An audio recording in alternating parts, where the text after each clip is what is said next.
रिमझिम के सिर में मांग भरते ही समीर धीरे से कहता है, मैंने तुम्हें पहले ही कहा था, तुम्हें बचाने के लिए मुझे यह सब करना पड़ा। लेकिन तभी अचानक दरवाजा खुलता है और वहाँ आ जाती है अमायरा। अमायरा गुस्से में चिल्लाते हुए कहती है, ये रिश्ता कभी नहीं होगा, मैं इसे होने ही नहीं दूंगी। यह सुनकर समीर बिना कुछ कहे वहाँ से चला जाता है और उधर रिमझिम यह सब देखकर टूट जाती है और रोते हुए वहाँ से भाग जाती है। लेकिन असली ट्विस्ट तो अभी बाकी है। उसी दिन जब रिमझिम घर वापस आती है तो सबके सामने कह देती है, जब तक मैं इस घर में हूँ मुझे कोई भी इस घर से बाहर नहीं निकाल सकता। अब देखना होगा कि रिमझिम और समीर की यह कहानी आखिर किस मोड़ पर जाने वाली है। अगर आप भी जानना चाहते हैं आगे क्या होगा तो वीडियो को लाइक करें और चैनल को सब्सक्राइब जरूर करें। कहानी की शुरुआत रिमझिम धीरे से बोली, क्यों मेरी इतनी केयर करते हो समीर, क्यों हर बार अपनी जान मेरे लिए खतरे में डाल देते हो। समीर कुछ पल तक चुप रहा, जैसे उसके अंदर बहुत बड़ा तूफान चल रहा हो। फिर उसने गहरी सांस ली और बोला, समीर सिंह, शेखावत कभी किसी का एहसान नहीं रखता। उस दिन तुमने मेरी जान बचाई थी और आज मैंने तुम्हारी जान बचाकर हिसाब बराबर कर दिया। रिमझिम की आंखें भर आईं, लेकिन समीर ने तुरंत अपना चेहरा दूसरी तरफ घुमा लिया और सख्त आवाज में बोला, इसे प्यार समझने की गलती मत करना, हम सिर्फ अमायरा से प्यार करते हैं। रिमझिम ने भी अपने आंसू छुपाते हुए कहा, मुझे भी तुमसे प्यार करने का कोई शौक नहीं है समीर, मैं गलती दोबारा नहीं दोहराती। लेकिन दोनों के दिलों के अंदर जो तूफान था वो सिर्फ भगवान ही जानता था। अगर आप भी रिमझिम से प्यार करते हो तो चैनल को सब्सक्राइब और वीडियो को लाइक जरूर करें, क्योंकि अब कहानी शुरू होने वाली है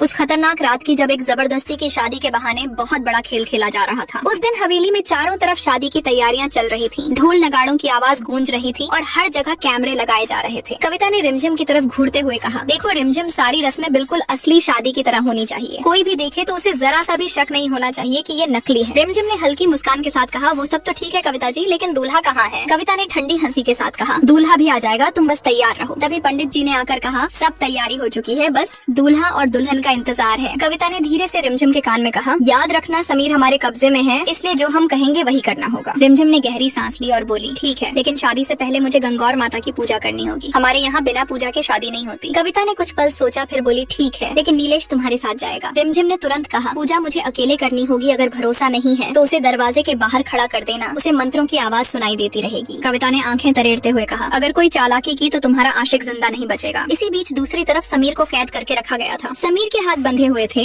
लेकिन उसकी आंखों में डर नहीं था बल्कि गुस्सा था। तभी राजवीर और प्रिया वहाँ पहुँचे और प्रिया घबराकर बोली, समीर का अब तक कोई मैसेज नहीं आया, कविता बहुत खतरनाक है, हमें कुछ करना होगा। राजवीर ने गुस्से में कहा, पुलिस से कोई मदद नहीं मिलेगी, इंस्पेक्टर प्रेम कुमार भी कविता का आदमी है, अब जो करना होगा हमें ही करना होगा। इतना कहकर राजवीर वापस हवेली की तरफ निकल पड़ा। उधर पूजा के कमरे में रिमझिम आंखें बंद करके गंगौर माता का मंत्र पढ़ रही थी, गौर गौर गोमती ईसर पूजे, पार्वती पार्वती का आला गीला गौर का सोने का टीका। लेकिन असल में वो समय जीत रही थी ताकि समीर वहाँ से निकल सके। तभी अचानक दरवाजा खुला और समीर अंदर आ गया। रिमझिम चौंक गई और बोली, आप यहाँ कैसे। समीर ने धीरे से कहा, हमें अभी यहाँ से निकलना होगा, कविता कभी भी आ सकती है। रिमझिम ने सिर हिलाया और बोली, नहीं, हम भाग नहीं सकते, चारों तरफ पहरा है और पुलिस भी उनकी है। फिर रिमझिम ने एक खतरनाक प्लान बताया, मैं सबका ध्यान शादी की रस्मों पर लगाऊंगी और आप पीछे से निकल जाना। समीर गुस्से में बोला, तुम पागल हो गई हो क्या, तुम्हें यहाँ छोड़कर हम कभी नहीं जाएंगे। रिमझिम ने सख्त आवाज में कहा, आपको जाना ही होगा, वीरगढ़ और अविक के लिए कम से कम किसी एक का सुरक्षित रहना जरूरी है। समीर कुछ बोल नहीं पाया और मजबूरी में वहाँ से निकल गया। अगर आप भी रिमझिम से प्यार करते हो तो चैनल को सब्सक्राइब और वीडियो को लाइक जरूर करें, क्योंकि अब कहानी और खतरनाक होने वाली है। थोड़ी देर बाद शादी की रस्में शुरू हो गयी, ढोल बजने लगे, पंडित मंत्र पढ़ने लगा और कैमरे हर तरफ रिकॉर्डिंग कर रहे थे। तभी दूल्हा बनकर घना सिंह मंडप में आकर बैठ गया। रिमझिम का दिल जोर जोर से धड़क रहा था, क्योंकि उसे पता था कि ये सब सिर्फ एक नाटक है। पंडित जी बोले, दुल्हन दूल्हे का हाथ पकड़े। जैसे ही रिमझिम ने हाथ आगे बढ़ाया, अचानक दूल्हे ने धीरे से कहा, तुम्हें क्या लगा हम तुम्हें खतरे में छोड़कर चले जाएंगे। रिमझिम चौंक गई, क्योंकि वो समीर की आवाज थी। उसने धीरे से पूछा, आप यहाँ क्या कर रहे हो। समीर बोला, ज्यादा सवाल मत पूछो, बस नाटक जारी रखो। पंडित जी ने कहा, अब फेरों के लिए खड़े हो जाइए। जैसे ही दोनों खड़े हुए, अचानक समीर रुक गया। कविता को शक हो गया और वो चिल्लाई, कुछ गड़बड़ है। तभी उसने पिस्तौल निकाल ली और चिल्लाई, आज समीर सिंह शेखावत जिंदा नहीं बचेगा। तभी अचानक इंस्पेक्टर प्रेम कुमार वहाँ आ गया और बोला, रुक जाओ कविता। कविता हैरान रह गई और बोली, तुम्हें कितने पैसे चाहिए बोलो। इंस्पेक्टर ने मुस्कुराकर कहा, कानून की मांग बढ़ते ही वहाँ से समीर है जो चला जाने वाला है, वो बोलने वाला, मैं तुम्हें पहले ही बोला था, मैं तुम्हें बचाने के लिए आया हूँ, ना कि तुमसे शादी करने के लिए। तुम्हें बचाने के लिए कोई नहीं आता, इसलिए मैं आया हूँ,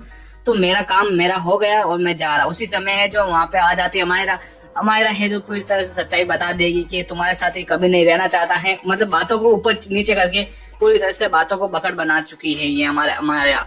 और यहाँ पर रिमझिम है जो बहुत ज्यादा ही रोने वाली है कि ऐसा हो ही नहीं सकता, वो जाने वाली है अब यहाँ पे विराट महल के अंदर और बोलने वाली, जब तक इस घर के अंदर मैं हूँ और तुम हो, इस घर को मेरे को कोई अलग ही नहीं कर सकता। आगे आने वाली कहानी बहुत ही इंटरेस्टिंग हो गई। वीडियो को लाइक करिए, चैनल को भी सब्सक्राइब करें। हमारे चैनल पर आपको इस तरह की अपडेट रोजाना मिलती रहेगी। हम मिलते हैं आपको ऐसी नेक्स्ट वीडियो के अंदर। ऐसे ही प्यार एंड सपोर्ट बनाए रखिए हमारे यूट्यूब चैनल को।